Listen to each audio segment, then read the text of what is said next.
Good morning, class. Hope you are all doing well. So today we will start with our next chapter, the second chapter of our history book. Fine. So I request you to open page number 17, and the chapter name is Rise of New Kingdoms. So if you can see on page number 17, this chapter is all about the new kingdoms. ठीक है, ये हमें पता है कि बाहर से पहले मोहम्मद गजनी गौरी ये लोग थे, अफ़गानिस्तान से ये लोग आए और हम पर इन्होंने सबसे पहले आक्रमण करके राज्य किया। ऐसा नहीं है कि हम लोग गुलाम सिर्फ ब्रिटिशर्स ने बनाया, नहीं, उससे बहुत से सालों तक हम गुलाम ऑलरेडी रहे। कुछ बाहर के इन्वेडर्स ने हमें इन्वेड किया, है ना। मुगल्स के बारे में हम जानते हैं। तो सबसे पहले कौन आया, किसने हमारे ऊपर राज किया, उस बारे में हम डिस्कस करेंगे। और उसके पहले जो हमारे ही देश के राजा थे उनके बारे में हम लोग पढ़ेंगे। So if you can see here, Smriti and Rahul were on a tour to South India with their families. We will talk about the boy and a girl name Smriti and Rahul. They were on tour to South India. South India में वो अपनी families के साथ में घूमने के लिए गए। उन्होंने वहाँ पर बहुत बड़े बड़े टेम्पल्स देखे। हमने देखे ना साउथ इंडिया के टेम्पल्स कितने ब्यूटीफुल होते हैं, कितनी अच्छी उन पर नक्काशी की गई है। Their guide told that these were built in Cholas in medieval period. तो उनके जो गाइड था उसने उन्हें एक्सप्लेन किया कि ये चोलाज थे। चोलाज एक डायनेस्टी थी, एक तरीके से समझिए कि चोला डायनेस्टी, जैसे अभी बोलते हैं ना चौहान्स, राजपूत्स, सो एंड सो, बहुत सारी अलग अलग अभी भी हमारी जो जातियाँ एक तरीके से समझ लीजिए, ऐसी चोलाज एक जाति थी जिन्होंने मिडीवल टाइम पर, मिडीवल पीरियड में इन टेम्पल्स को बनवाया था, है ना। तो इस चैप्टर में हम क्या क्या पढ़ेंगे, हम पढ़ेंगे kingdoms of North India, north India के कुछ राज्यों के बारे में, working of the new kingdoms, नए नए राज्य कैसे बने, द ट्रिपरेट स्ट्रगल, ये एक लड़ाई थी बहुत बड़ी हमारे जो पृथ्वीराज चौहान और इनके बीच में, गजनी के बीच में हुई थी, उसके बारे में हम डिटेल में पढ़ेंगे। मोहम्मद गजनी के बारे में हम पढ़ेंगे, मोहम्मद गौरी के बारे में पढ़ेंगे, और कुछ साउथ इंडिया के हम किंगडम्स के बारे में पढ़ेंगे। ये हमारा एक मैप दिया है, ध्यान से इस मैप को देखिएगा। तो ये राज्य बताएं कि कौन किस समय पर कहाँ पर कौन राज्य कर रहा था, ये अलग अलग डायनेस्टीज़ हैं। So let's start with this chapter, the early medieval period. जो अर्ली मिडीवल पीरियड जिसको कहा जाता है वो कब से कब तक है, 700 CE टू 1200 CE, BCE ये मैं आपको ऑलरेडी एक वीडियो मैंने बनाया है, एक्सप्लेन किया है, मेरे चैनल पर है, आप वहाँ से रीड आउट कर लीजिएगा। Saw the rise of many dynasties in the Indian subcontinent.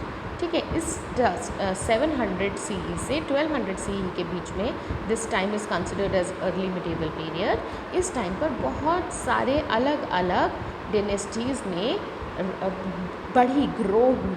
ठीक है, जैसे बहुत सी उनमें से, जैसे कि राजपूत्स ने नॉर्थ इंडिया में बहुत अच्छा अपना पकड़ बना ली थी, है ना। और बहुत से अलग अलग पावरफुल किंगडम्स थे, जैसे कि पालाज बंगाल में, ठीक है, Rashtrakutas with some small kingdoms in Deccan south India की तरफ, and the Cholas in south. At this time, the South saw the emergence of some powerful dynasties। अब इस टाइम पे साउथ में पालास, चोलास, पांड्यास, इस तरीके की कुछ छोटे छोटे राज्य, अपने डायनेस्टीज़ अपनी आप को स्ट्रॉन्ग करने लगे और अपनी टेरिटरी को बढ़ाने लगे, आपस में लड़ाई करके। ठीक है, now we will talk about some of the kingdoms of North India. अब हम नॉर्थ इंडिया के कुछ इम्पॉर्टेंट किंगडम्स के बारे में पढ़ेंगे। ये देखिए, हर्षवर्धन की स्टोरी सबको पता है ना, he was Raja Harish Chandra, also he was called.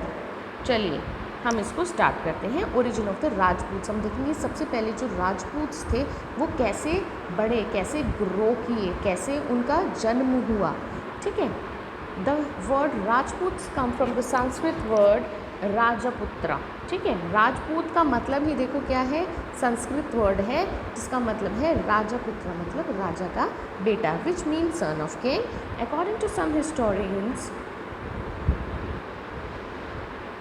The Rajput belong to the Kshatriya clan of Vedic times. हमें पता है ना क्षत्रिय कौन होते हैं, तो राजपूत को क्या कहा गया वैदिक समय से, Kshatriya. Most of the Rajput were followers of Hinduism. तो बहुत से जो हमारे राजपूत थे मैक्सिमम वो हिंदुज़म को फॉलो करते थे। Harshvardhan built a mighty empire. After the death in 647 CE, North India broke up into small kingdom. So एक राजा थे राजपूत बहुत फेमस, हर्षवर्धन। ठीक है, हर्षवर्धन की स्टोरी के बारे में सब पढ़ेंगे एक बार इंटरनेट पे। ठीक है, उनकी डेथ के बाद में, पहले उनके समय पर क्या था, पूरा राज था इकट्ठा एकजुट पूरा नॉर्थ इंडिया, बट उनकी डेथ के बाद छोटे छोटे राज्यों में बट गया north India. This small kingdoms were ruled by Rajputs, although उनको रूल राजपूत ने किया। The Rajput dominated the history of north and central India from about 750 CE to 1200 CE। ठीक है, राजपूत का दबदबा था नॉर्थ इंडिया और सेंट्रल इंडिया की तरफ, which is the north India. If we can see in a map, North India and central India के part पे आप कह सकते हैं, इस इतने पार्ट पर राजपूत्स ने रूल किया कब से कब तक, 750 CE टू 1200 CE तक। History has witnessed rise and fall of various dynasties. बहुत सारी डेनेस्टीज़ बहुत ग्रो भी करी और उनका डाउनफॉल भी देखा है। Change in dynasties often a result of death of kingdoms. अब चेंज इन डेनेस्टी कैसी हुई, किसी ने किसी को राज्य को जीत लिया, या किसी का इम्पोर्टेंट बहुत राजा, जैसे हमने यहाँ देखा हर्षवर्धन जी क्या थे, वो पूरे नॉर्थ इंडिया पर रूल कर रहे थे, उनकी डेथ के बाद में छोटे छोटे राज्य राजपूत के नॉर्थ इंडिया में बन गए। तो उसी तरीके से हम कह सकते हैं कि अच्छे बड़े बड़े राजाओं की डेथ के बाद या लड़ाई हार जाने के बाद छोटी छोटी अलग अलग डिनेस्टीज बन गई। Many a times inefficient Kings were overthrown by other king, मतलब जो राजा था करंट में, जो राजा बना अपने फादर की डेथ के बाद या किसी और वजह से, अगर वो इनएफिशिएंट था, वो इतना एफिशिएंट नहीं था, वो बहुत अच्छा काम नहीं कर रहा था या वो इतना कैपेबल नहीं था, तो और दूसरे राजाओं भी उसको हटाकर खुद राजा बन जाते थे। ठीक है, let's read about the powerful. ये तो हमने बहुत सारी कॉन्स्पिरेसीज की स्टोरीज मूवी में भी देखी हैं, पढ़ी भी हैं, है ना। Let's read about the powerful Rajput family such as Tomars, Pratiharas, Chahamanas, Paramaras and Solankis. ठीक है, अब इतनी सारी अलग अलग डेनेस्टीज़ थी चौहान राजपूत्स की ही। ठीक है, इनके बारे में अब हम पढ़ते हैं। तो सबसे पहले हम पढ़ते हैं चौहान्स और चहामनास ऑफ राजस्थान। चौहान्स भी बोलते थे या चहामनास भी बोलते थे राजस्थान के, इनके बारे में हम पढ़ते हैं। ठीक है, the Chauhans ruled around the area of Delhi and Ajmer, they were also known as Chahamanas. ठीक है, जो चौहान्स दिल्ली और अजमेर की तरफ जिन्होंने राज्य किया, उनको उन चौहान्स को चहामनास भी कहा जाता था। Prithviraj Chauhan was the most powerful Chauhan ruler.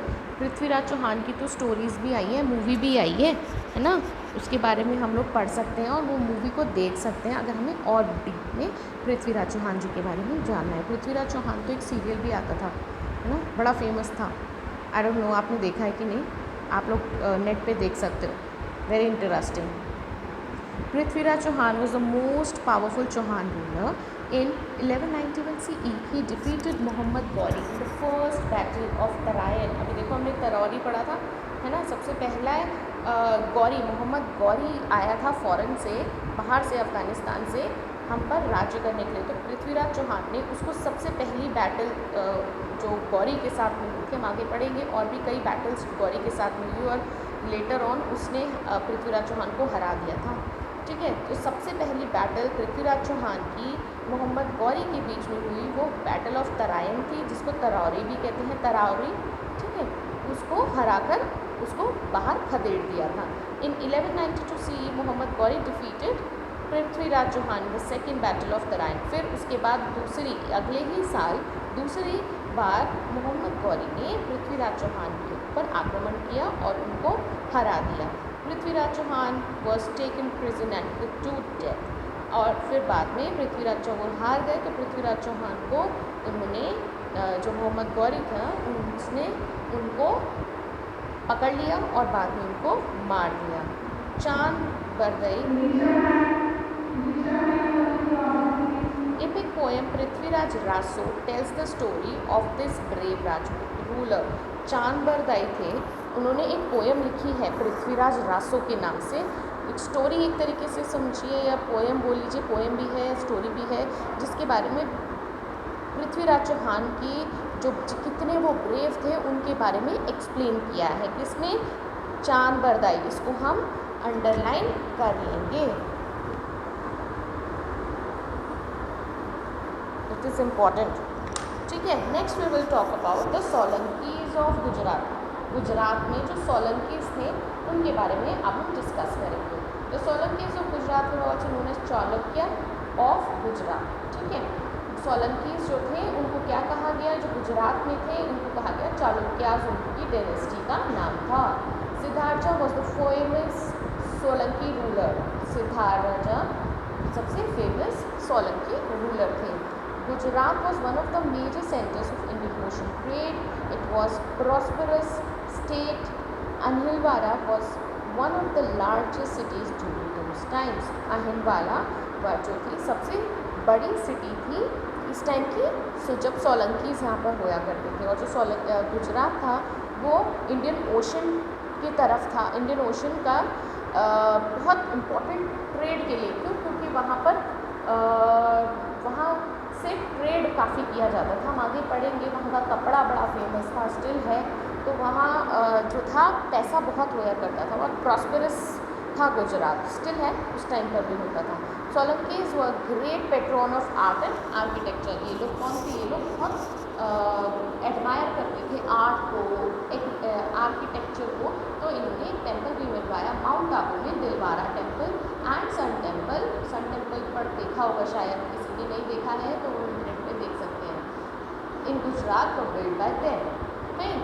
सो उन्होंने ये आर्ट को बहुत प्रोत्साहित करते थे, तो इन्होंने अच्छे अच्छे बड़े बड़े टेम्पल्स, ये 2 टेम्पल्स लिखे माउंट आबू में, दूसरा आपका ये मोधेरा में सन टेम्पल बनवाया गया था।